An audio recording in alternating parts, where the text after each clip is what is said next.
आज हम आपके लिए लेकर आए हैं मुंशी प्रेमचंद की कहानी पंच परमेश्वर। जुम्मन शेख और अलगू चौधरी में गाढ़ी मित्रता थी।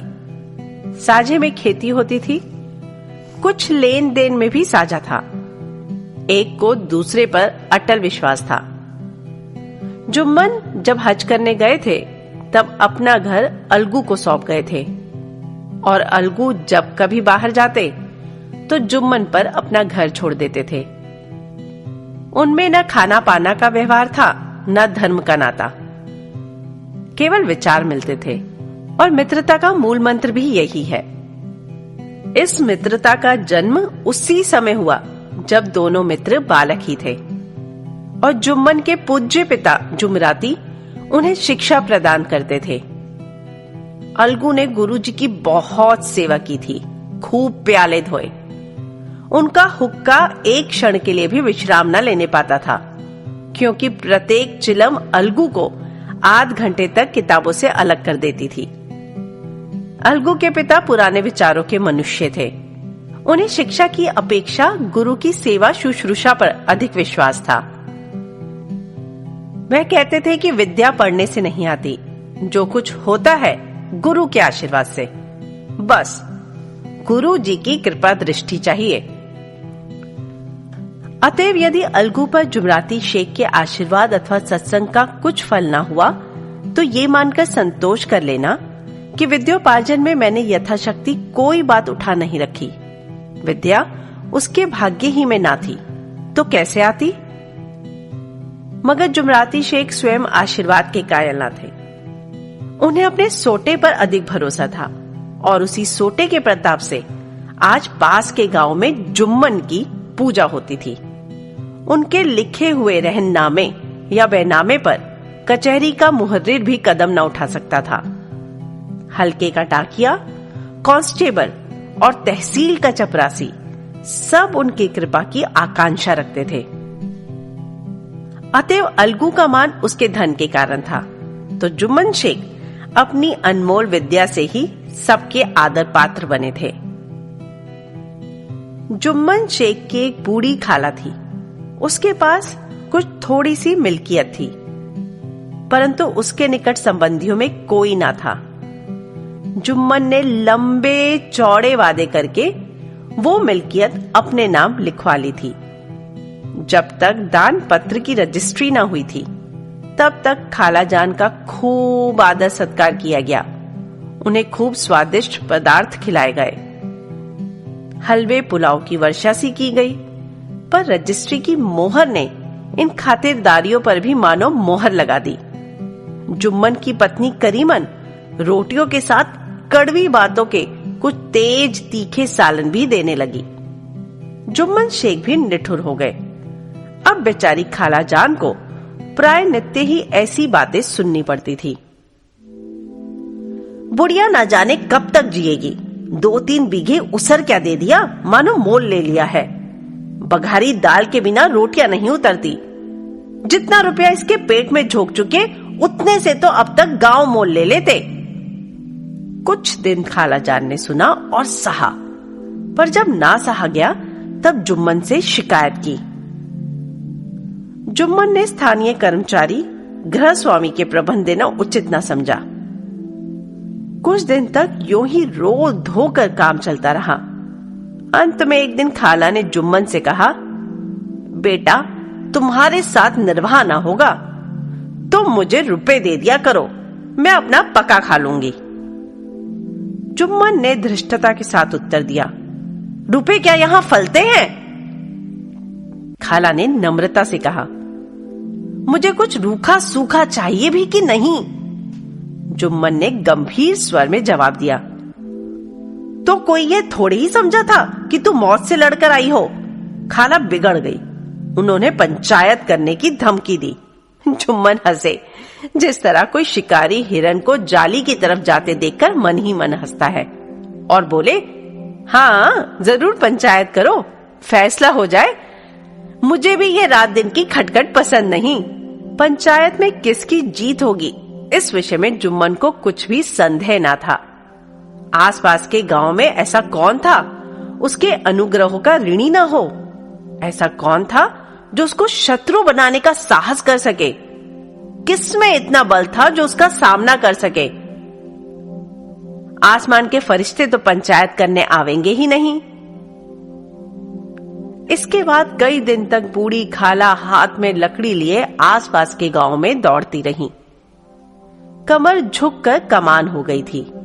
एक एक पग चलना दूभर था, मगर बात आ पड़ी थी, उसका निर्णय करना जरूरी था। बिरला ही कोई भला आदमी होगा जिसके सामने बुढ़िया ने दुख के आंसू ना बहाए हो। किसी ने तो यूं ही ऊपरी मन से हां करके टाल दिया, और किसी ने इस अन्याय पर जमाने को गालियां दी। कहा, कब्र में पांव झटके हुए हैं, आज मरे कल दूसरा दिन, पर हवस नहीं मानती। अब तुम्हें क्या चाहिए? रोटी खाओ और अल्लाह का नाम लो। तुम्हें अब खेती बाड़ी से क्या काम? कुछ ऐसे सज्जन भी थे जिन्हें हाथ से रस के रसास्वादन का अच्छा अवसर मिला। झुकी हुई कमर, पोपला मुंह, सन के से बाल, इतनी सामग्री एकत्र हो तब हंसी क्यों ना आवे? ऐसे न्यायप्रिय, दयालु, दीन वत्सल पुरुष बहुत कम थे जिन्होंने इस अबला के दुखड़े को गौर से सुना हो और उसको सांत्वना दी हो। चारों ओर से घूम घाम कर बेचारी अलगू चौधरी के पास आई, लाठी पटक दी और दम लेकर बोली, बेटा तुम भी दम भर के लिए मेरी पंचायत में चले आना। अलगू, मुझे बुलाकर क्या करोगी? कई गांव के आदमी तो आवेंगे ही। खाला, अपनी विपत तो सबके आगे रोवाई, अब आने ना आने का अख्तियार तो उनको है। अलगू, यूं आने को आ जाऊंगा, मगर पंचायत में मुंह ना खोलूंगा। खाला, क्यों बेटा? अलगू, अब इसका क्या जवाब दूं? अपनी खुशी। जुम्मन मेरा पुराना मित्र है, उससे बिगाड़ नहीं सकता। खाला, बेटा क्या बिगाड़ के डर से ईमान की बात ना कहोगे? हमारे सोए हुए धर्म ज्ञान की सारी संपत्ति लुट जाए तो उसे खबर नहीं होता, परंतु ललकार सुनकर वह सचेत हो जाता है, फिर उसे कोई जीत नहीं सकता। अलगू इस सवाल का कोई उत्तर ना दे सका, पर उसके हृदय में ये शब्द गूंज रहे थे, क्या बिगाड़ के डर से ईमान की बात ना कहोगे? संध्या समय एक पेड़ के नीचे पंचायत बैठी। शेख जुम्मन ने पहले से ही फर्श बिछा रखा था। उन्होंने पान, इलायची, हुक्के, तंबाकू आदि का भी प्रबंध किया था। हाँ, वे स्वयं अलबत्ता अलगू चौधरी के साथ जरा दूर पर बैठे। जब पंचायत में कोई आ जाता तब दबे हुए सलाम से उसका स्वागत करते थे। जब सूर्य अस्त हो गया और चिड़ियों की कलवर युक्त पंचायत पेड़ों पर बैठी, तब यहां भी पंचायत शुरू हुई। फर्श की एक एक अंगुल जमीन भर गई, पर अधिकांश दर्शक ही थे। निमंत्रित महाशयों में से केवल वे ही लोग पधारे थे जिन्हें जुम्मन से अपनी कुछ कसर निकालनी थी।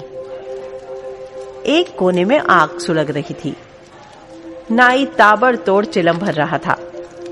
यह निर्णय करना असंभव था कि सुलगते हुए उपलों से अधिक धुआं निकलता था या चिलम के दमों से। लड़के इधर उधर दौड़ रहे थे, कोई आपस में गाली गलौज करते और कोई रोते थे। चारों तरफ कोलाहल मच रहा था। गांव के कुत्ते इस जमाव को भोज समझकर झुंड के झुंड जमा हो गए थे। पंच लोग बैठ गए तो बूढ़ी खाला ने उनसे विनती की, पंचो, आज 3 साल हुए मैंने अपनी सारी जायदाद अपने भांजे जुम्मन के नाम लिख दी थी। इसे आप लोग जानते ही होंगे। जुम्मन ने मुझे ताहयात रोटी कपड़ा देना कबूल किया। साल भर तो मैंने इसके साथ रो धोकर काटा, पर अब रात दिन का रोना नहीं सहा जाता।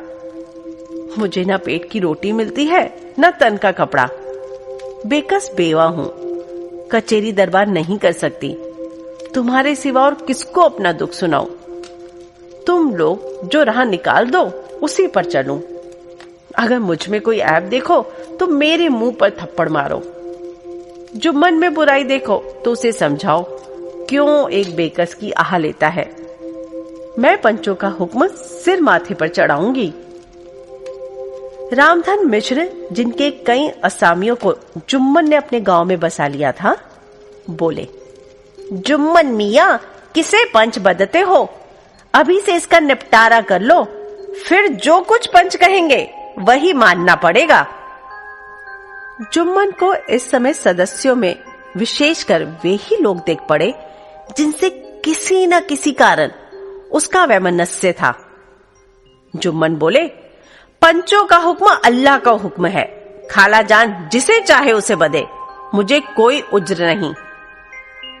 खाला ने चिल्लाकर कहा, अरे अल्लाह के बंदे, पंचों का नाम क्यों नहीं बता देता? कुछ मुझे भी तो मालूम हो। जुम्मन ने क्रोध से कहा, इस वक्त मेरा मुंह न खुलवाओ, तुम्हारी बन पड़ी है, जिसे चाहे पंच बदो। खाला जान जुम्मन के आक्षेप को समझ गई और बोली, बेटा, खुदा से डरो। पंच ना किसी के दोस्त होते हैं, ना किसी के दुश्मन। कैसी बात कहते हो? और तुम्हारा किसी पर विश्वास ना हो तो जाने दो। अलगू चौधरी को तो मानते हो? लो, मैं उन्हीं को सरपंच बदती हूं। जुम्मन शेख आनंद से फूल उठे, परंतु भावों को छिपाकर बोले, हाँ, अलगू ही सही। मेरे लिए जैसे रामधन, वैसे अलगू। अलगू इस झमेले में फंसना नहीं चाहते थे। वे कन्नी काटने लगे। बोले, खाला, तुम जानती हो मेरी जुम्मन से गाढ़ी दोस्ती है। खाला ने गंभीर स्वर में कहा, बेटा, कोई दोस्ती के लिए अपना ईमान नहीं बेचता। पंच के दिल में खुदा बसता है। पंचों के मुंह से जो बात निकलती है वह खुदा की तरफ से निकलती है। अलगू चौधरी सरपंच हुए। रामधन मिश्र और जुम्मन के दूसरे विरोधियों ने बुढ़िया को मन में बहुत कोसा। अलगू चौधरी बोले, शेख जुम्मन, हम और तुम पुराने दोस्त हैं। जब काम पड़ा तुमने हमारी मदद की है और हम भी जो कुछ बन पड़ा तुम्हारी सेवा करते रहे हैं। मगर इस समय तुम और बूढ़ी खाला दोनों हमारी निगाह में बराबर हो।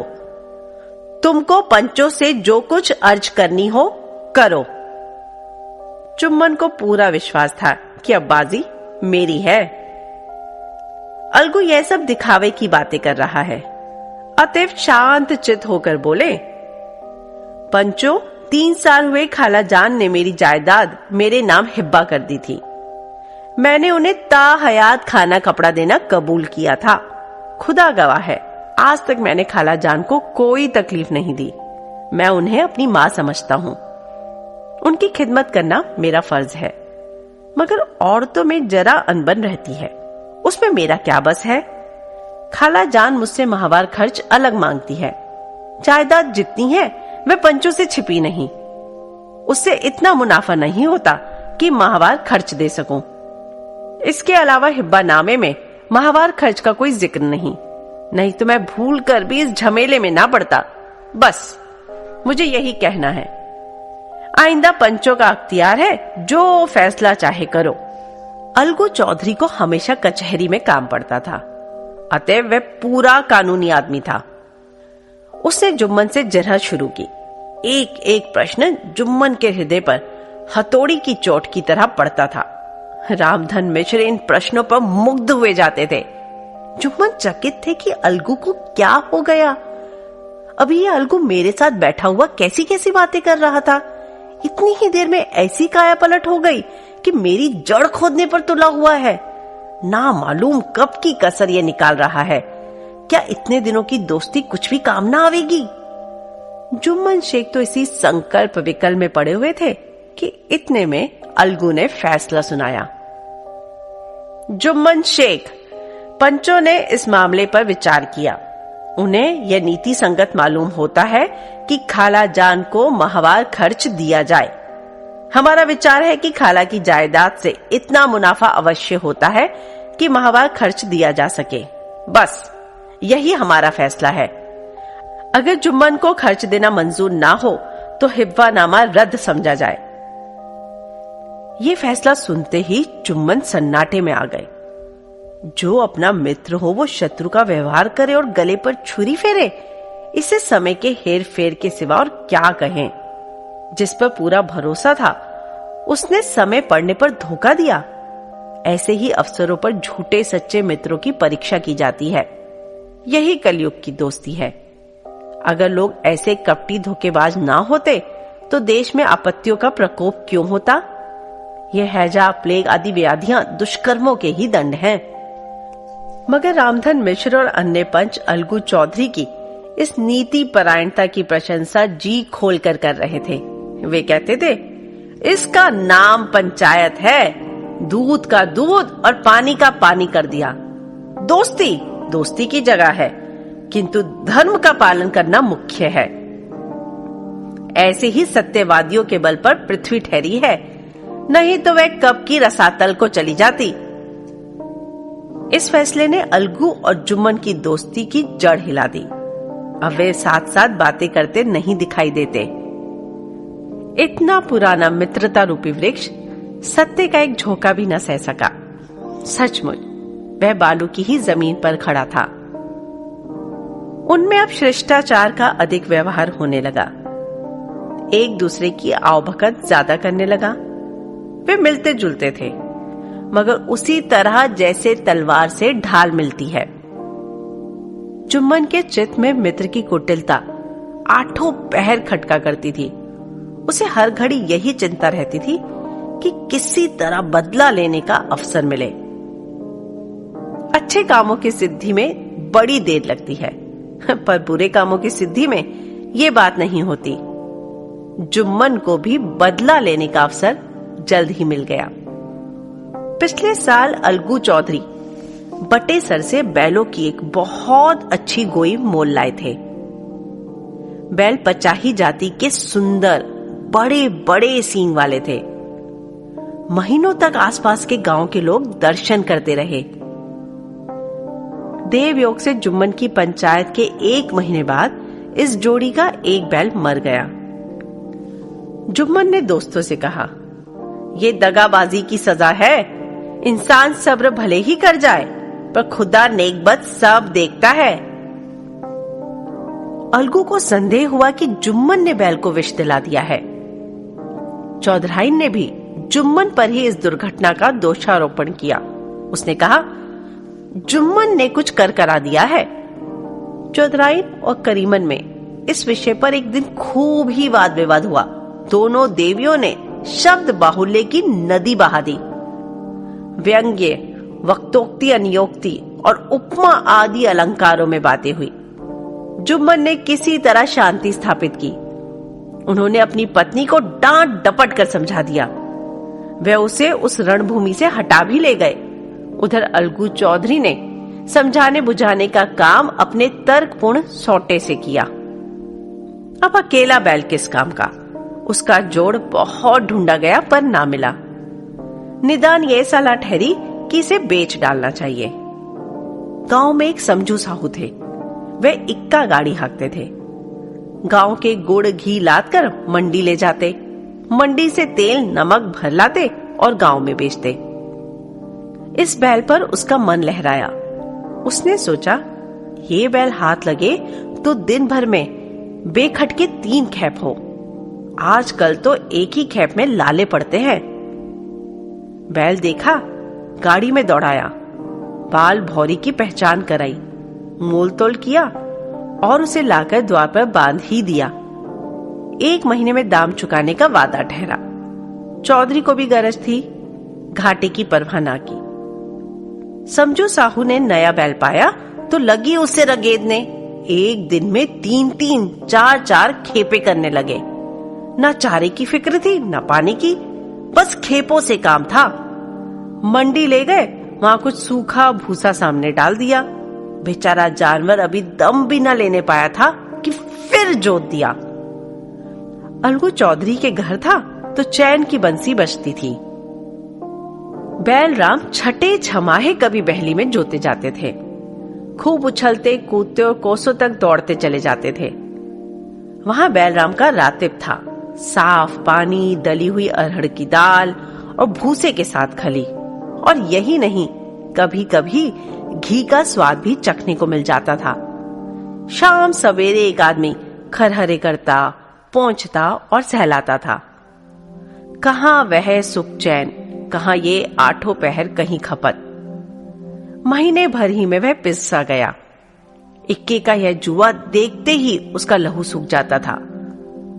एक एक पग चलना दुभर था, हड्डियां निकल आई थी, पर था वह पानीदार, मार की बर्दाश्त ना थी। एक दिन चौथी खेप में साहू जी ने दूना बोझ लाधा। दिन भर का थका जानवर पैर न उठते थे, पर साहू जी कोड़े फटकारने लगे। बस फिर क्या था, बैल कलेजा तोड़ के चला, कुछ दूर दौड़ा और चाहा कि जरा दम ले लूं, पर साहू जी को जल्द पहुंचने की फिक्र थी। अतः उन्होंने कई कोड़े बड़ी निर्दयता से फटकारे। बैल ने एक बार फिर जोर लगाया, पर अब की बार शक्ति ने जवाब दे दिया। वह धरती पर गिर पड़ा और ऐसा गिरा कि फिर न उठा। साहू जी ने बहुत पीटा, टांग पकड़कर खींचा, नथनों में लकड़ी ठूस दी, पर कहीं मृतक भी उठ सकता है। तब साहू जी को कुछ शक हुआ। उन्होंने बैल को गौर से देखा, खोलकर अलग किया और सोचने लगे कि गाड़ी कैसे घर पहुंचे। बहुत चीखे चिल्लाए, पर देहात का रास्ता बच्चों की आंख की ही तरह सांझ होते ही बंद हो जाता है। कोई नजर ना आया, आसपास कोई गांव ना था। मारे क्रोध की उन्होंने मरे हुए बैल पर और दुर्रे लगाए और कोसने लगे। अब भागे, तुझे मरना ही था तो घर पहुंचकर मरता। ससुरा, बीच रास्ते ही में मर गया, अब गाड़ी कौन खींचे। इस तरह साहू जी खूब जले भुने। कई बोरे गुड़ और कई पीपे घी उन्होंने बेचे थे। 200-250 रुपए कमर में बंधे थे। इसके सिवा गाड़ी पर कई बोरे नमक थे, अतएव छोड़कर जा भी ना सकते थे। लाचार बेचारे गाड़ी पर ही लेट गए। वहीं रत जगह करने की ठान ली। चिलम पी, गाया, फिर हुक्का पिया। इस तरह साजी आधी रात तक नींद को बहलाते रहे। अपनी जान में तो वे जागते ही रहे, पर पौ फटते ही जो नींद टूटी तो कमर पर हाथ रखा, थैली गायब। घबरा कर इधर उधर देखा तो कई कनस्तर तेल भी नदारद। अफसोस में बेचारे ने सिर पीट लिया और पछाड़ खाने लगा। प्रातः काल रोते बिलखते घर पहुंचे। सहुआइन ने जब ये बुरी सुनावनी सुनी तब पहले तो रोई, फिर अलगू चौधरी को गालियां देने लगी। निगोड़े ने ऐसा कुलच्छिन बैल दिया कि जन्म भर की कमाई लुट गई। इस घटना को कई महीने बीत गए। अलगू जब अपने बैल के दाम मांगते तब साहू और सहुआइन दोनों ही झल्लाए हुए कुत्ते की तरह चढ़ बैठते और अंड बंड बकने लगते। वाह, यहाँ तो सारे जन्म की कमाई लुट गई, सत्यानाश हो गया, इन्हें दामों की पड़ी है। मुर्दा बैल दिया था, उस पर दाम मांगने चले हैं। आंखों में धूल झोंक दी, सत्यानाशी बैल गले बांध दिया। हमें नीरा पोंगा ही समझ लिया है। हम भी बनिए के बच्चे हैं, ऐसे बुद्धू कहीं और होंगे। पहले जाकर किसी गड्ढे में मुंह धोआओ, तब दाम लेना। ना जी मानता हो तो हमारा बैल खोल के ले जाओ, महीना भर के बदले 2 महीना जोत लो, और क्या लोगे। चौधरी के अशुभ चिंतकों की कमी न थी।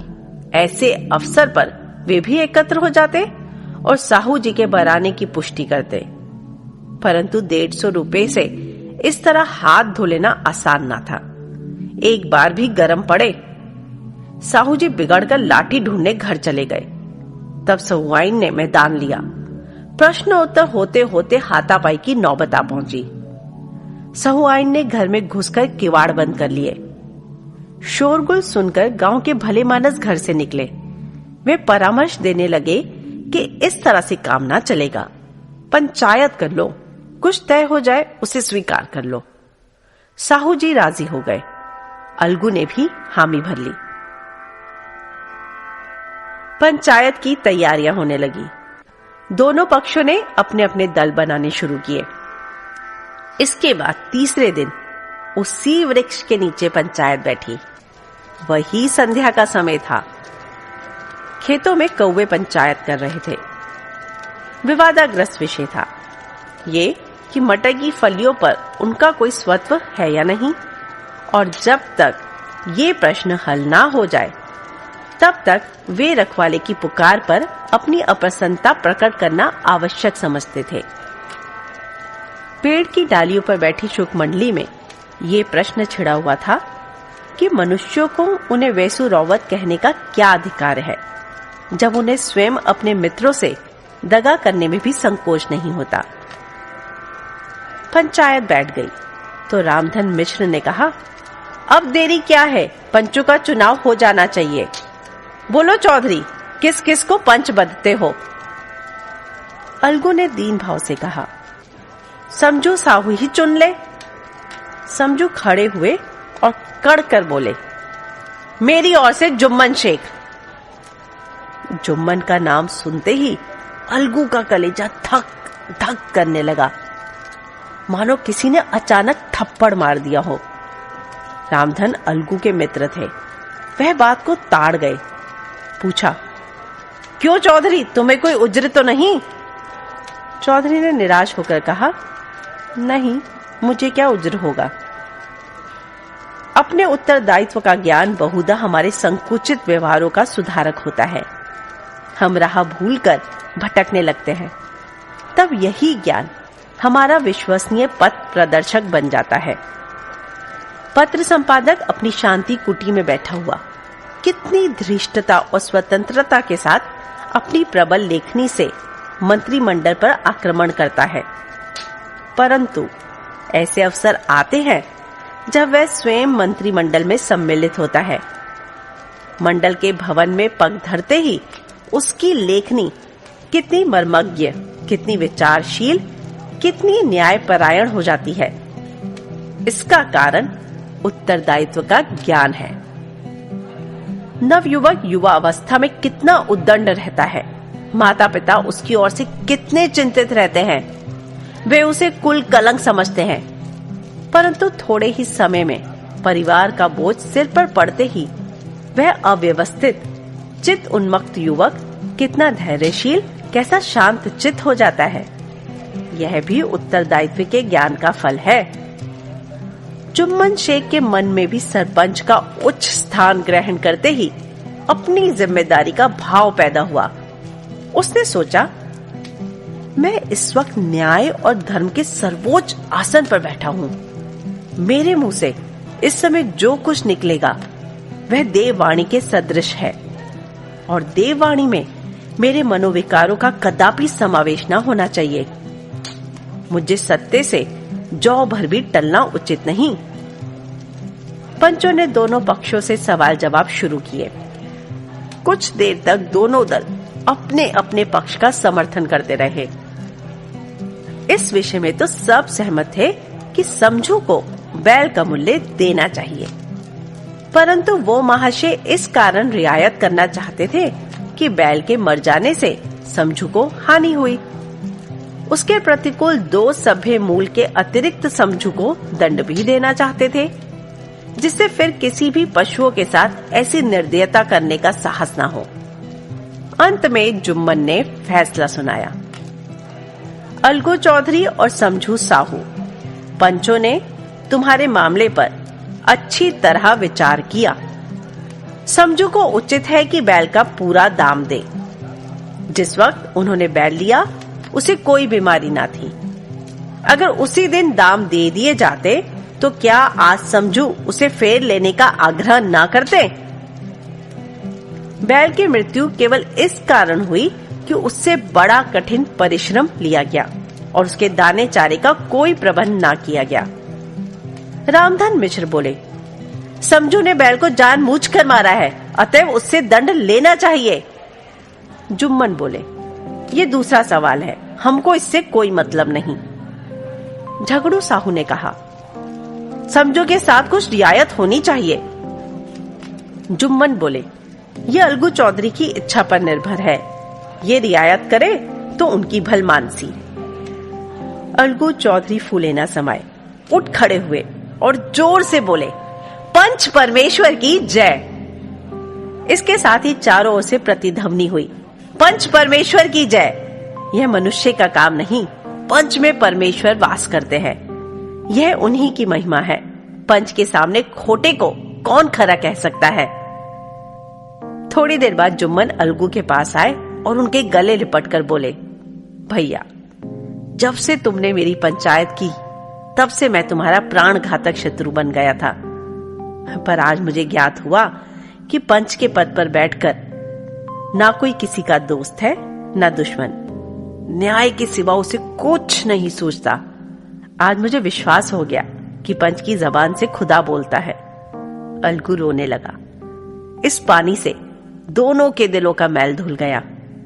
मित्रता की मुरझाई हुई लता फिर हरी हो गई। अगर आपको यह कहानी पसंद आई हो तो लाइक करिए और इसी तरह की और कहानियों तथा किताबों को सुनने के लिए सब्सक्राइब करें हमारे चैनल को और दबाएं बेल आइकन।